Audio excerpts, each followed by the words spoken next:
Today is August 27th, 2018. It's Nanay's birthday. To remember her 98 years, I wanted to have a little interview with her so we can see how she's seen the world through these 98 years, impart upon us great wisdom and great stories that we can remember her by. So, hope you enjoy.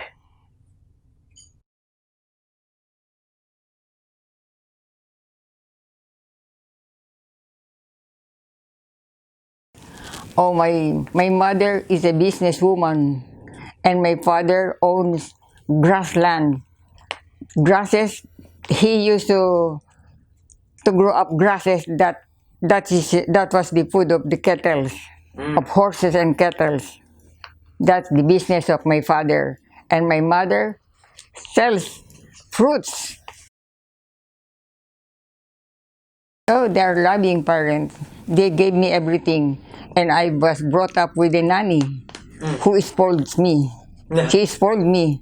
She gave me everything, luxurious things that my elder sister doesn't have. Yeah, that's the truth. Because every time my parents will buy things with my sister, the same things he brought the one of the two kinds. They brought two dresses, and my nanny will look at it and said, "Oh, it's not expensive for Victoria. I'm gonna buy something more expensive for her." I was brought up. She spoils me.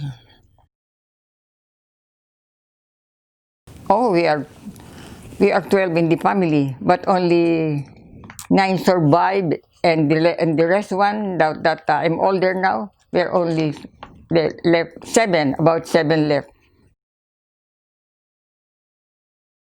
No, because I was hard-headed. Yeah. I always talk back. I don't care if you're older to me. If I don't, if I don't ask what they said to me in one word, I retaliated with several words. That's why they called me black sheep.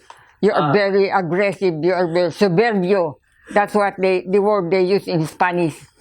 Because my parents know how to speak Spanish. Oh, really? Yeah, especially my mother. She was fluent in Spanish. That's why he got, oh, soberbio, soberbian. He always talk back. That's why sometimes they call me black sheep among my siblings. And my sister is very good. She doesn't talk back. And my older brother too. I'm the only one, the third one. That's why they call me soberbio. Why do you talk back? I don't want what they said to me. Every time they said something that I don't like, I said, "Ah, yeah, oh no."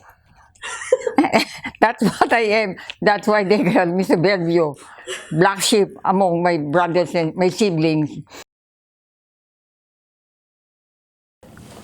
That was my heyday. They always admire me. They said I have beautiful eyes and I have good figure. Most of the people admire me. Even my co-workers, they are envious to me because I'm one of the prettiest. They said my eyes is smiling. I don't know if I don't know if it's smiling, but now it's not smiling. It's kinky now. They said even if I'm hungry, if I'm angry, and I fix my eyes, they said, "Oh, he's smiling. He's smiling." They call me smiling eyes. That's what they said, huh? And my figure is good. Coca-Cola, they call me Coca-Cola figure. Yeah. And my fingers, you should have seen my fingers long and tapering. That's what they said. I'm pretty, but I don't think I'm pretty enough for others because my skin is brown. I'm not maputi. On those days, they have no whitening thing to whiten your skin. That's why I am. Kayo manggi. They call me Kayumanggi, not like my sister, Ninyang. She is fair. Her skin is fair. That's why they said she is more prettier than I am because she is. In those days, they don't like Kayumanggi. Yeah. Not attractive. This was owned by our manager. It was a Cadillac. Very few people owned this kind of car on those days. And I said, I'm going to sit on it, and someday I'll have one of those. I said, I was very mayabang on that day. Because I got, oh, What year was it? Well, how old were you? probably I'm 27 or 28 this time. Wow. Okay. What color is that car? Black. It's black. Okay. And those days, they don't wear bare shoulders. I am the one who initiated wearing those things. You're a trendsetter, Nay. Huh? You're a trendsetter. Yeah.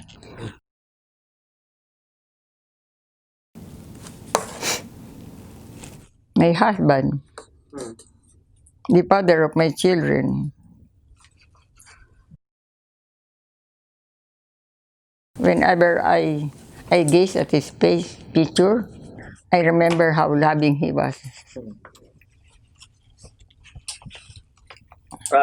He's much good tempered than I am. I easily use my temper and said, easy. Don't get angry. Come on, galit. Uh-huh. And sometimes when I get angry to my nephews or my sisters, I also vent my anger on something. I drop something to make noise. I say, huwag mo gusto ko magdabog. Easy. Don't get mad. I easily get mad. That's my my problem. I easily get mad. But he's pretty But even. yeah, that's what he said. Oh, in a few moments, her anger will subside. Don't her mind time. her. Don't mind her. That's what he used my sister. If I get angry and I said something, no, don't mind her. In a few moments, you will see her anger will subside. That's wrong with me. I get angry at once, and all of a sudden, I cool off. But while I was working, every month we held a ball dancing. I don't know how to dance. I envy my coworkers. I asked her, where did you learn to dance that tango and that cha-cha? I said, oh, my neighbor knows how to. He's a dance instructor. He said, I want to meet him. And they introduced him to me. And that started how I learned how to dance. She taught me different steps about tango and cha-cha. The best thing is tango. That's how I learned how to dance. His nose, he told me, he calls me, I am plus noses like my younger son, Jojo, and that's why we call him Pango. My Beth and Alfie, they get it from his father nose, and my Jojo got his nose from me. Oh, we went to a movie. At first, we were holding just hands, and he put his hands on my shoulder, and I took it off. He said, "Oh, she's sumplada." Oh, but when later on, he held my hands again, and I gave in. And let him kiss me. That's the first time. It was called Society Theater, somewhere in Quiapo. Was he a good kisser? Of course! I miss his kisses until now. He's a good kisser. Because he has a lot of experience kissing. He has lots of girlfriends. But she said, I'm the best. That's Yeah. what he's supposed to say. Huh? I always ask him, just tell me the truth. Among your girlfriends, who do you love most? Of course, you say I am. And he showed it to me. Oh, good. He doesn't, after me, he doesn't flirt with any other girls. He's a flirt. Yeah. That's why she has many girlfriends. And during that time, when you dance well, oh, most of the girls flock at you. They want them to dance with you. Uh-huh. That's our life. But he wants to dance with you. That's why I'm flattered because he didn't change me for anybody else. Even if there are pretty girls more prettier than I am, she still cares for me. And until his dying days, I knew he loves me. 2 days our kisses, and she said to me that I don't think I can't live without you. That's why. That's the first, almost, after the first kiss, only after a few weeks. Uh-huh.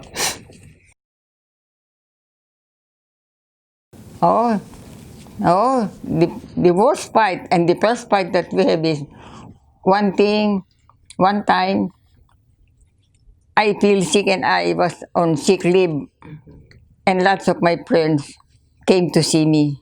And one of them is a male. And he sat in the chair beside me, and I was lying down. And we were talking, and one of my friends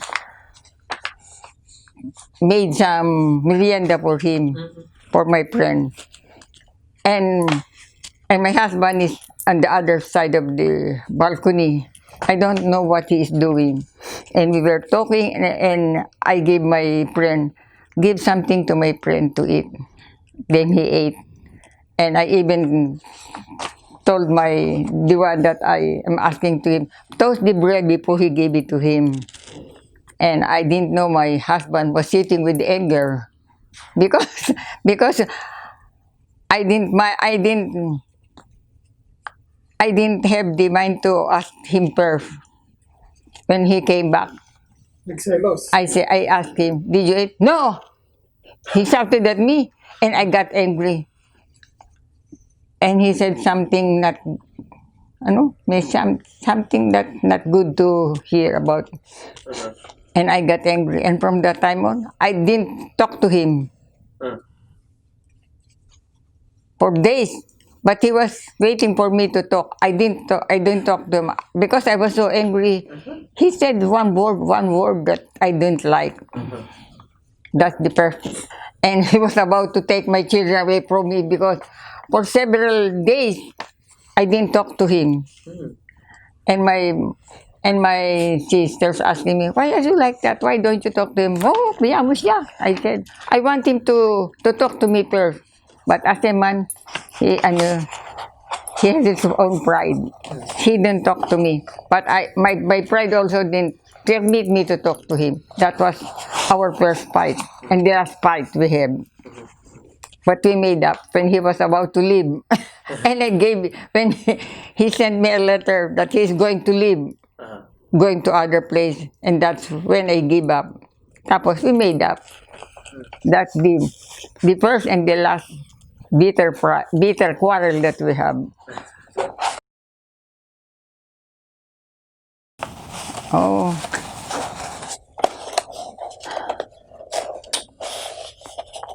I miss him so much. Especially when I'm sick. Whenever my head aches, he massaged my head. I don't want to think. And whenever I walk to the place we used to walk to, I remember him, the places where we went, and the songs that he sang to me. He's a good singing voice, not like me. Oh, I still remember most of his songs.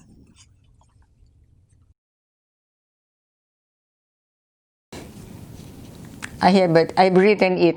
If you ask me instantly, I can tell it to you, but I have written all his songs that I like most. I have a diary, and I wrote down all the songs that he sang to me. He's a good singing voice. He used to sing to me. Sometimes we were walking, sometimes from the church. When it's a long walk, he keeps singing to me. Singing, ikaw lamang, you are the only one. And some of the American songs. If I'll show you the titles of the song, it's so touching for me. Sabihin ko sa'yo, I miss you. Alam mo naman, tulungan mo rin ang mga anak mo sa pagdalangin sa Panginoon na bigyan sila ng magandang buhay, magandang pangangatawan.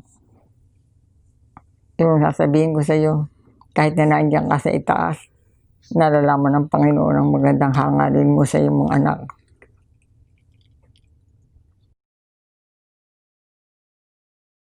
Yeah, before I was apprentice, you have to work with your hands, sometimes pacing or any kind of handwork sa kamay. And later on, I was assigned to a small machine. It's called skiving machine. It binabawasan yung the hard part of the leather. You pass it on the machine, and it will get smoother or a little bit thinner. That's my work. And my place is always neat, and I'm a fast worker. And then the son of my manager told my brother-in-law was a supervisor on the factory, and sinabi niya, let's try her if she can manage a department. And I was given the task of managing a small department, and I made good. Our produce is we mark it on the blackboard. And when I was not the supervisor on that place, they produced, let's say, 200 pairs. When I was the supervisor, it almost doubled. And they said, she's good, because I know how to separate all the jobs. Yeah. And I know how the first step and the next step will be.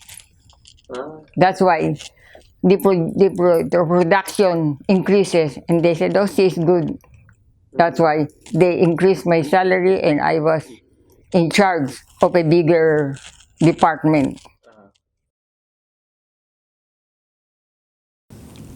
Oh, yeah. I assigned a woman. He is assigned in this place. Tapos siya, gumagawa siya. And then, yung backload is on the other machine. And I told her, no, leave that there. Dito ka pumunta. He didn't that. Ayaw niya noon. Gusto niya dun sa place niya because it's easy. And to the other machine that I'm assigning her, she doesn't like. That's why she get angry. And yung isa sa kasama namin doon, I know he's also envy because I was supervising the factory. And she was envious because they are much older than I am. Tapos sabi niya, oh, he is bringing a knife to you. Why? I said, oo, pinagdadala ko ng kutsilyo. Sasaksakin ka kasi kung saan mo daw siya dinadala. Really? Nag-init na ako. I went to the woman, hoy, pinagdadala mo ba ako ng kutsilyo? I was angry at one. He said, he took yung kahon, box containing several mabibigat na mga things, mga behavior. And she dropped it. He dropped it almost in my feet. It's a good thing I pull out my feet. If not, I'll get hurt. Kasi the box contains several heavy things that they use in. Books. Oh, I get mad. I slap her again. I slap her at one, and she fought back. I fought back. I hate him. I hate her. I hit her on the face, and we were, and it's a good thing. The one who is on top of me, mas mataas sa akin ang katungkulan. They separate us. When they separate us, I know she has bruises on her face. I didn't have bruises because whenever she hits me, I duck. And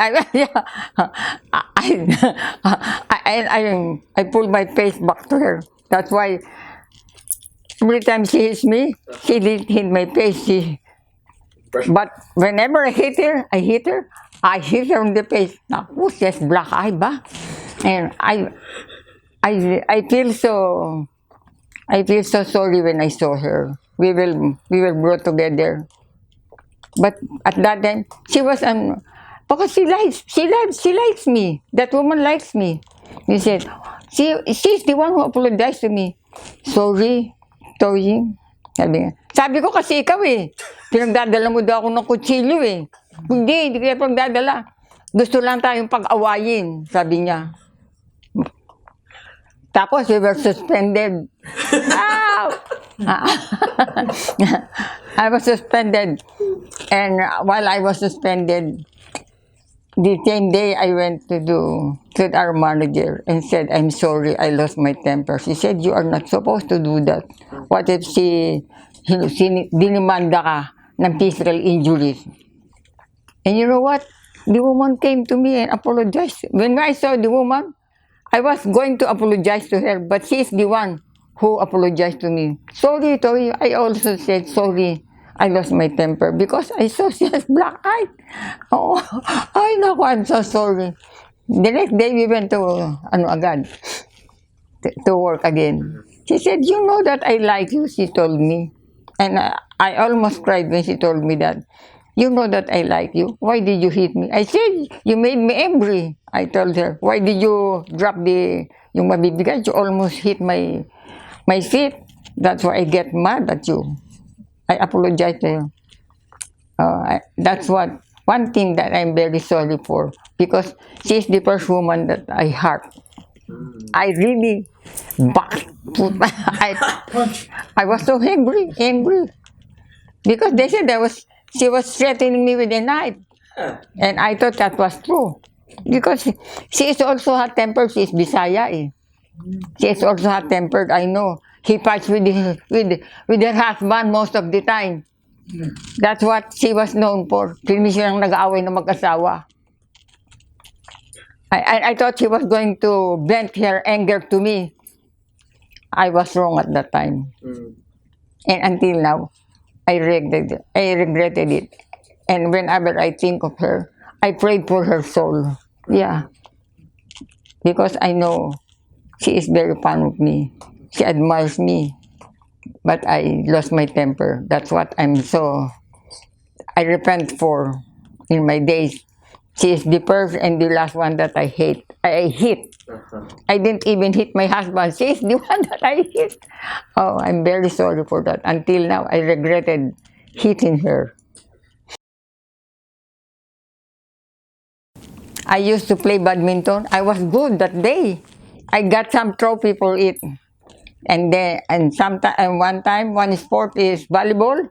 I'm also good at volleyball. I can hit the ball. Badminton, and I always excel. I excel in badminton and volleyball, yeah. And we were supposed to talk about things nga that we were assigned to, and I was assigned sometimes about etiquette. Tapos dapat magsalita. You have something to talk to. And they said I have good expression in Tagalog. Magaling daw ako magsalita, and I am clear, and I speak clearly. And aside, I'm the only woman who supervises the factory. All of our males, and I'm the only woman. And they will sometimes before and after talking to the audience, we were asked to pray. And I pray good too. I was good on those days. Kaya marami silang hanga sa akin. Kasi kaya I was a favorite among the higher ranks, my manager. Yeah. I resigned working from the factory, and I told him, your grandpa, I don't like working for somebody else. I want to have something on my own. I want to be the boss. So we opened a restaurant. It's a hard-working job. What was the name of the Oh, restaurant? and now, pangalan, no? I don't remember the name of pudding. It was, I only got the name. It's Carinderia. Oh, it, Yeah.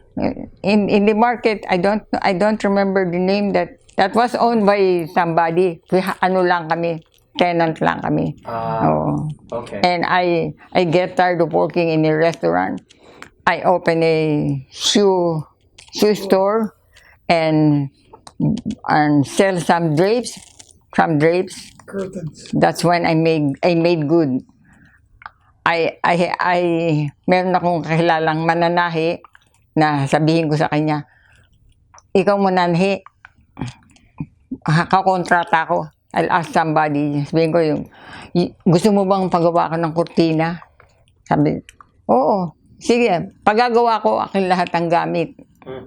Pati yung mananahi, ako gagawa. Kaya, sasamahan ko, may measure nung ano, tapos siyang gagawa ng kurtina. Akin lahat. Pagkatapos, they'll not pay me hulugan pa. Installment. They don't, most of them pay in installment, not in cash. Kaya, marami kong suki, mga bahay ng their house, magaganda ang bahay nila. Sabihin ko agad, yung akin yung mga drapes, mga tela, sa akin nang gagaling. Tsaka nga yung gumagawa, akong nagbabayad. Yun ang aking hanap buhay. Tapos, pupunta kami sa Marikina, nagpapagawa kami ng sapatos. Pag may magandang sapatos, business-minded ako, sasamahan ako ng mga kakilala ko sa mga opisina. May dala akong sample.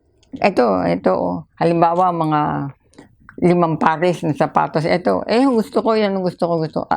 Sabihin ko na kung anong size ng paa, kung sino may order, kung anong color. Tapos, meron akong notebook, pupunta ako sa Marikina, sasabihin ko na, ito, gawa mo ako ng ganito.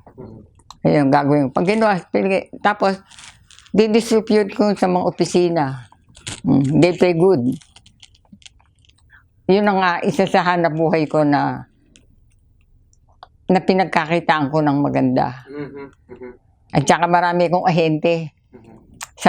Minsan sabihin sa akin, Alin Toying, pag-ano ko, kukuha ko sa inyo ng goods. I'm gonna get some goods from you and I'll sell it. But they didn't pay me again, instantly.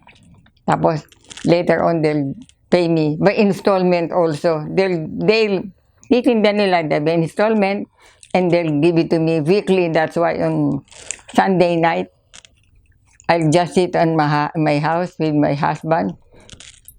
And my agent, ito ko tintrega ko, 50 pesos or 150 pesos. The other one also, that's why meron akong listahan na halimbawa, ang ahente ko 5. That's why I have lots of money. That's the person. Yun lang ang ko. Yes. Yeah. I did it much better than working because I have no amo. Wala akong Panginoon, akong boss. I don't want to be boss, I'm the boss. Si Alex, some of the good things I have, he inherited. And some of the, from Beth, she used to be suplada also. Not very much, not like me, but a little bit.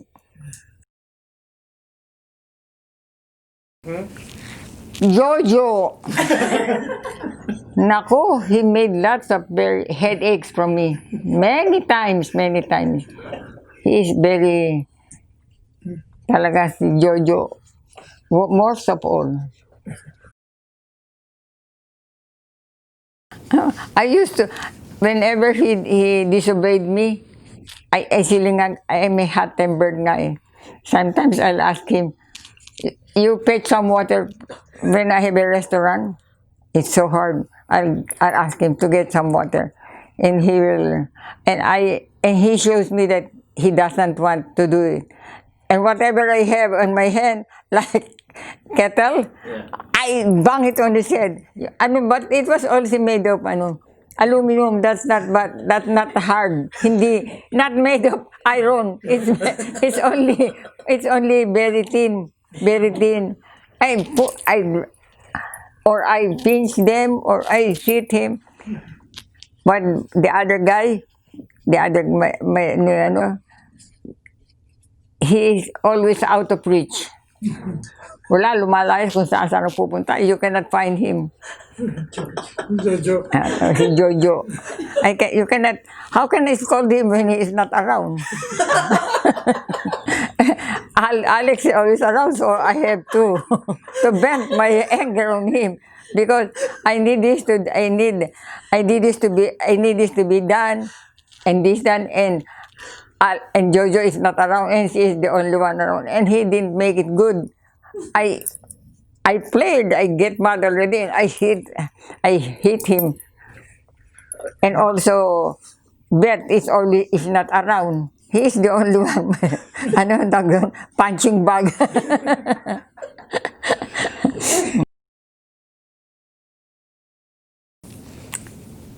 Elizabeth meet a good husband. Is good. Mabait yung asawa niya. And I'm content with her life with him. He is not rich, but very good man. He is also hardworking, and he took care of her. And I feel content with knowing that she is good.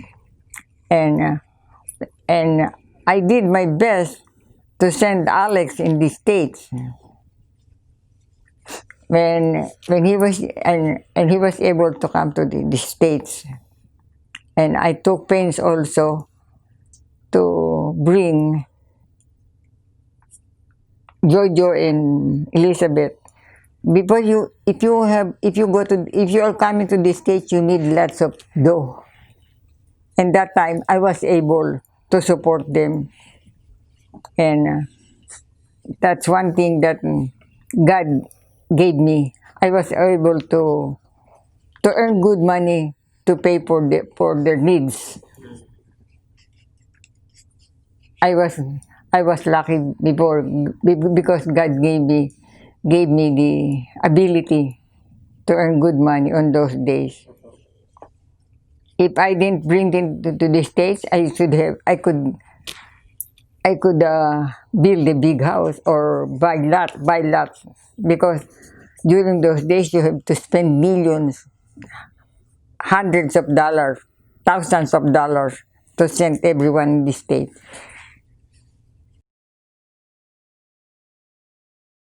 No, I was in doubt. I was keep praying.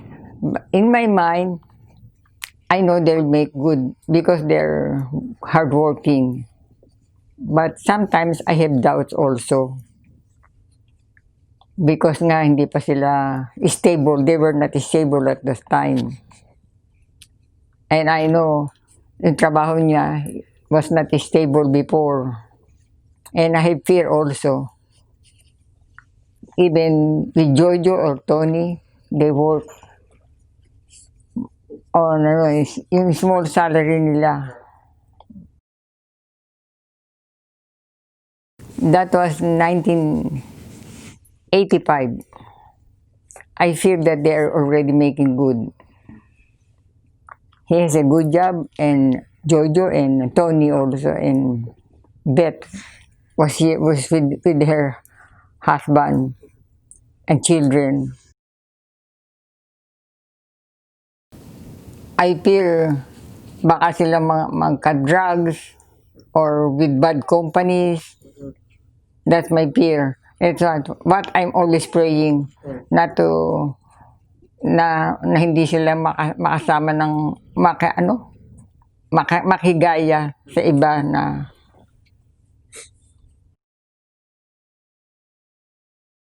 I'm happy because I'm going to be with them. Because before I used to go back and forth from the Philippines here just to be with them.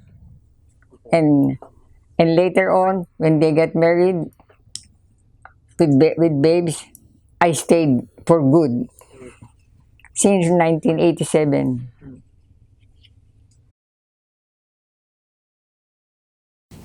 The hardest part here is I don't have, first time I don't earn any money of my own. I want to earn money on my own, and I don't have any job here.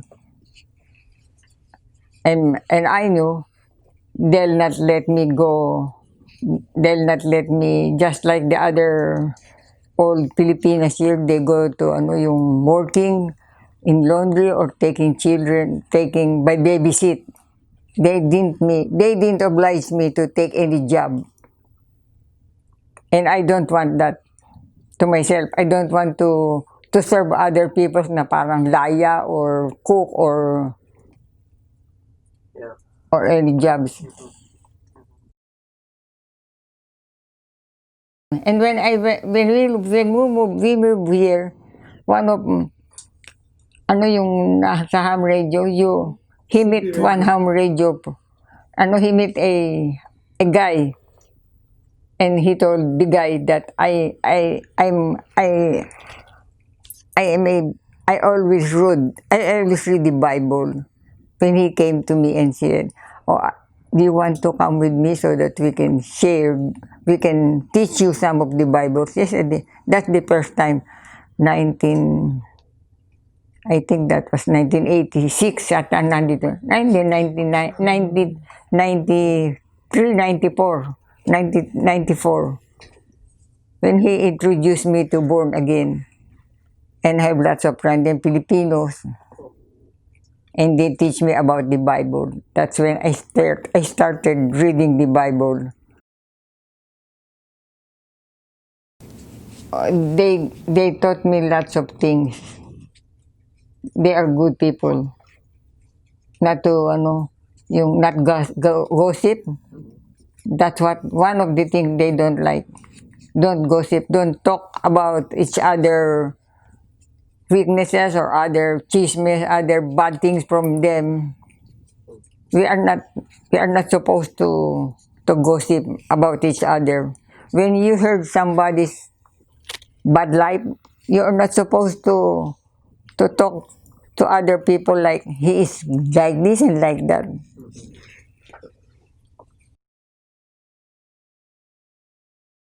Everything turns out good for me. Wala na akong pinagsisisihan. The only regret that I have is when my husband passed away. I miss him so much until now. Yeah.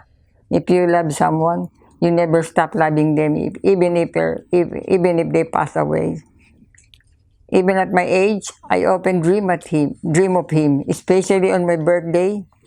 He always give me anything, flowers or whatever. She said, "I cannot buy good things for you because I'm the earner at the time." He got sick already. He is retired, and most of his money was on my sa akin na napunta yung pera niya. That's why I have the parts already. That's why he said, "I can't give you anything but love, but love." That's what he used to say. "I can't give you anything but love, especially on your birthday." That's why he bought some small things like flowers, mostly flowers, or candies, chocolate. And I used to keep the chocolate until it's get moldy. And Elizabeth would say, "Ano ba ito, Nay? Inaamag na to." Because I always keep what he gives me. My greatest accomplishment? I consider my greatest accomplishment in seeing my children having good families. the three of them have good families. Jojo is not good. He is a good family man. Jojo. Or Jojo also, who is the black sheep, he turns out to be good na. Mabait na siya. My children, my grandchildren, that's what I want. That's what I've been praying for. Before I go out, I want to see them in good places, in good health, and yun nga, to have them good families. Ang aking hangarin sa buhay at dinadalangin ko sa Panginoon, pagkalooban kayo lahat ng mahabang buhay at maranasan nyo sana na mabuhay na kasing haba ng buhay ko, na so you will have long life and see your grandchildren as I have. Yun ang pangaharin ko sa buhay nyo.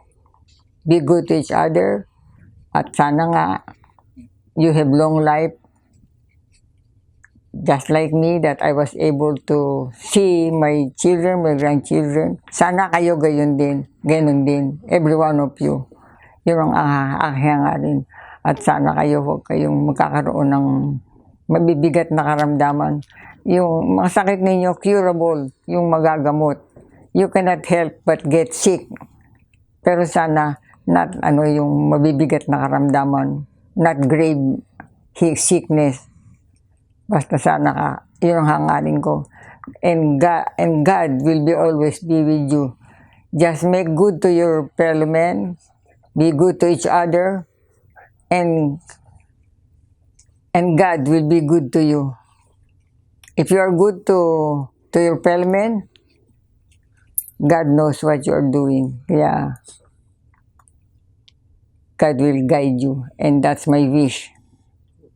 Until my dying days, I'm always praying that all of you will live in harmony, good health, and loving each other. That's my wish. And may God help you. And God be with you always. Firstly, be good to your parents.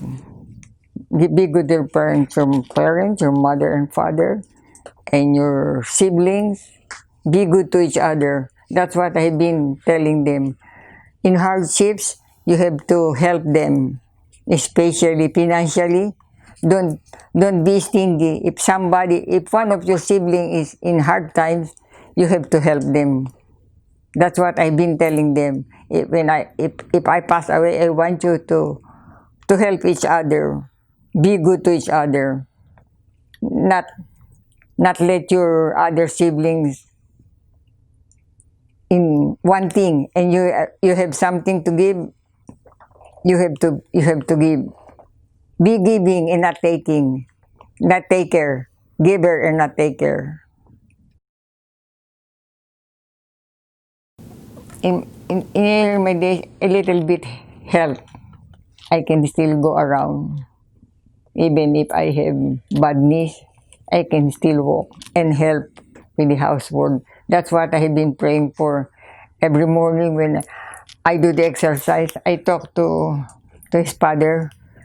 I do this to have some more strength. I don't want to be bedridden, because most of the people at my age, they just sit down. That's why I told Alex, don't make any more suman. I have to make it. I have to be busy. I love doing it. I love doing make suman. Even if I don't earn much, I love doing it. It's a big accomplishment for me when I earn something, even small, even if kukunti, even I don't, yung tubo? Profit. Even if the profit is small, I'm satisfied with it because I earn it. Take care of me when that's my hope, that I'll not be bedridden. Don't bring me to the ano ba yung Nursing home. home. Oh, yeah. That's one thing that I wish for. I know no one will take care of me because all of you are working, and that's what I am praying for. Dear Lord, don't make me bedridden because nobody will take care of me, and I don't want to be put in the home. That's what my wish for, and I'm praying for. Only God knows what is in store for me, but that's my one wish and what I'm praying for. God willing, His will be done, not mine.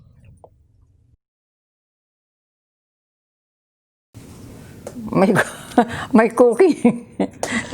I want you to remember me, my cooking. When, when I pass away, you said, Nanay, good soup, make good soup man. Nanay, cook. Magandang magluto nito. He knows this and that. That's what I want you to remember me by.